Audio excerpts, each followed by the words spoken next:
I didn't have a reason for stealing the jewelry. My mind just insisted upon it. Like many people, you may not have known last month was National Poetry Month. A celebration of poetry in Long Beach attracted just a few guests, and the featured poets took notice. I feel only reason I do know it because I'm around poets, so it's not like it's really publicized like that. One expert predicted the decline of poetry in public culture back in 1991 in his now famous essay entitled, "Does Poetry Matter?"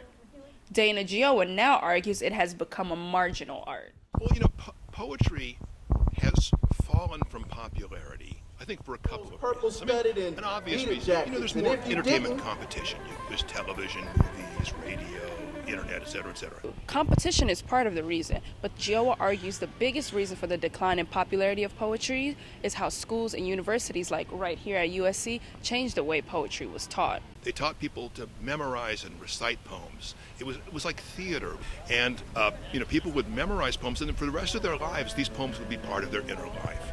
Then they went to say, no, let's not teach it this way. Let's be analytical. Let's analyze poems, and they beat the life out of it. When you say poetry, now most people flinch. So how can poetry re-enter the mainstream?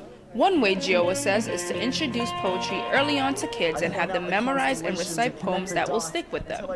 But what we have to do, in short, is to basically bring poetry back as a pleasurable, engaging part of the whole mass media menu. Poetry is everything. Poetry is everything.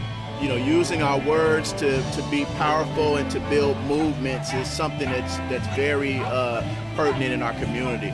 National Poetry Month may be over, but there are many events celebrating poetry. The next one takes place at the Annenberg Space for Photography on May 18th. Lamarana, Diallo, Los Angeles.